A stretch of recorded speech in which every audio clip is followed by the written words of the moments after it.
소음을 줄이기 위해서 뭐 공항 위치를 바꾸거나 이런 건 현실적으로 너무 어렵고 또 배보다 배꼽이 더 큰 상황이 올 수도 있는데, 반면에 거기 계신 분들은 좀 너무 많이 힘들고, 내놓으신 게 이제 재산세 40% 감면인데, 소음을 제가 줄이기는 어렵고 우선 김포공항 소음 피해 지역의 65%가 양천구입니다. 그러니까 강서구는 소음 피해를 입고 있지 않아요. 피해 지역의 그 가구 수가 400가구인가 아주 경미하고, 우리는 한 4만 3천 가구가 11만 7천 명 정도가 소음 피해를 입고 있어요. 양천 주민으로 얘기하면 양천 주민의 4분의 1이 소음 피해 지역에 살고 있는 거예요. 그렇기 때문에 저희 입장에서는 굉장히 이 문제에 대해서 집중을 하고 있는 거고요. 제가 그 소음 피해 부분에 대해서 목소리를 높이고 있는 거는 우선은 그 국토부나 김포공항에 대해서 그러니까 공항공사에 대해서 피해 보상의 범위를 넓히고 피해 보상의 내용도 강화해 달라고 계속 주장을 하고 있는 거고요. 그거는 김포공항으로 인해서 많은 수도권의 시민들이 편익을 누리는 만큼 누군가 피해를 본다면 당연히 비용 지불이 있어야 된다. 그게 경제의 원리다. 저는 그렇게 생각을 하는 겁니다. 그래서 그 비용이 지나치게 과도해서 버틸 수 없다면 그건 이전을 해야 된다는 거고요. 그게 당연한 어떤 도시 기반 시설의 기본 모델입니다. 비용 편익 관계는. 그다음에 제가 그 두 번째로 주장하고 있는 것은 양천 구민들의 피해에 대해서 우리 양천구는 그동안 무엇을 해왔는가 이거거든요. 그거 관련해서 늘 국토부나 공항공사에 우리 그 주민들의 고통에 대해서 호소는 해왔지만 우리가 할 수 있는 것들에 대해서 너무 등한시했다 이렇게 생각을 하는 거죠. 그래서 우리가 할 수 있는 거, 그렇다면 우리가 할 수 있는 예를 들어서 양천구에서 할 수 있는 것 중에 재산세 부분이 있거든요. 양천구에서 지자체에서 세금을 징수하니까. 근데 예를 들어서 소음 피해 지역은 고도 제한의 영향을 받아서 건축물의 층수 제한을 받잖아요. 그러면 당연히 피해 지역과 피해 지역이 아닌 곳에 있어서는 재산적 가치가 달라요. 그럼 그분들은 공항으로 피해를 받는데 동일한 재산 수율을 부과하는 것은 맞지 않다. 이건 평등하지 않다라고 보는 거고요, 저는. 그래서 그거를 우리부터 하자.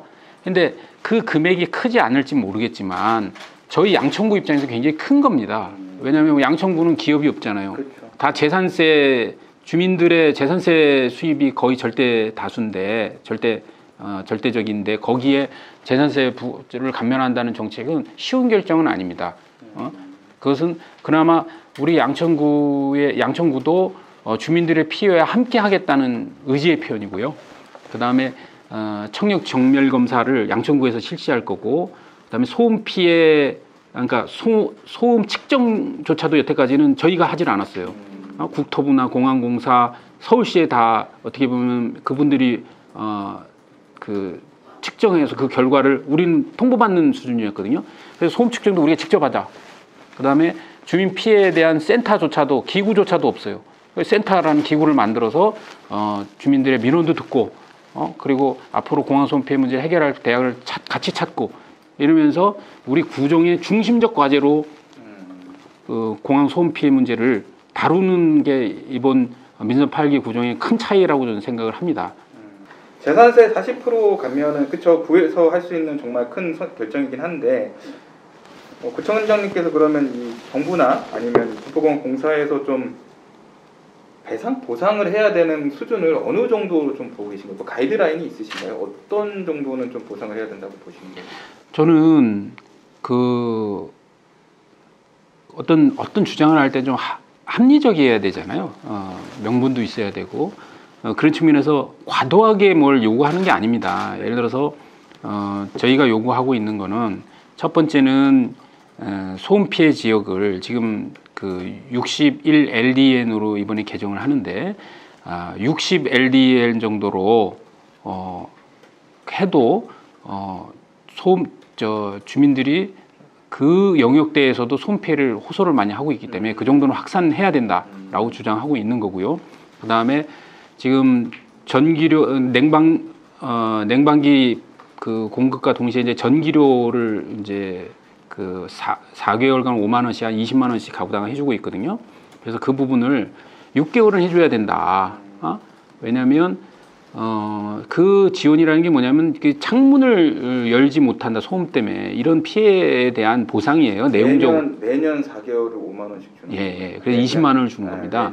예. 이거를 이제 6개월로. 예, 6개월 확대해 달라. 그래서 그거는 사실은 전기료가 명분이지 약간 피해에 대한 보상적 성격이 있는 거거든요. 배상적 성격이 있다고 보고 그래서 6개월로 하는 것도 제가 명분을 그래서 얘기하는 겁니다. 왜냐하면 지금은 기후 변화 때문에 5월달, 4월달도 5월달도 에어컨 틀어야 되는 세상이고 그다음 봄에는 미세먼지 때문에 창문을 못 열는 그런 그 날수가 많지 않습니까? 그런 거를 명분으로 해서 6개월 정도 지급을 해달라라고 요구하고 있는 거고 그 다음에 지금 항공기 시간대가 새벽 6시 그러니까 밤 11시부터 새벽 6시까지 비행 금지 시간입니다. 근데 밤 11시가 아니라 10시 반 정도로 30분만 단축을 해달라. 1시간이면 더 좋고. 그러니까 일단 근데 저희가 조사를 해보니까 10시 반에서 11시에는 거의 비행기가 많지를 않아요. 근데 그 몇 대 다니는 비행기 때문에 주민들은 그 시간대에 더 큰 피해 의식을 느끼는 거거든요. 비행기 편수에 비해서 그 시간대에 느끼는 심리적 정신적 피해가 더 커요. 그래서 이거를 1시간 내지 30분만 단축해줘도 주민들의 고통이 완화될 것이다. 그 부분에 대해서 요구를 하고 있고, 근데 이제 공항공사는 현실적인 어려움을 얘기하고 단지 이제 저소음 비행기를 확충하겠다 이런 정도를 하고 있는데, 그러니까 그건 뭐 항공기 기술의 어떤 발전 속에서 할 수는 있는데 저는 저소음 비행기라고 해서 이 공항소음 피해를 없애기는 되게 어려울 거라고 봐요. 왜냐하면 그 항공기라는 소음이 이게 기계음만이 아니라 마찰음에 의해서 일어나는 게 훨씬 더 크기 때문에 그래서 항공 시간 단축과 그 피해에 대한 그 보상 내용을 요구하고 있고, 이게 눈덩이처럼 커져서 도저히 감당이 못한다 싶으면 이사 가라 이거죠. 그게 합리적이다. 강성구 총장님 이사는 안 된다고 하시던데. 절대 안 된다고 하시던데. 이 문제는 어쨌든 구청장님이 좀 외로운 싸움이 되지 않을까라는 생각도 좀 들어요. 그게 사실은 힘들어요. 왜냐면 같이 하실 분이 연대 세력이 없어요. 그래도 뭐 조금 이제 희망적으로 보는 거는 김포가 항공기, 그러니까 김포공항 주변으로 신도시 개발들이 좀 이루어지고 있어요. 사실 그것도 정부에서 이런 게 있다면 거기를 개발하면 안 되죠. 근데 그게 개발되어지고 있더라고요. 그러면 거기 이제 항공소음 피해에 대한 어떤 민원이 저는 굉장히 많아질 거라고 생각하고 김포가 연대가 되지 않을까 이런 생각을 좀 하고 있고, 근데 그렇다 하더라도 전체적으로 수도권 전체와 싸워나가기에는 굉장히 힘이 붙이다고 봐야죠.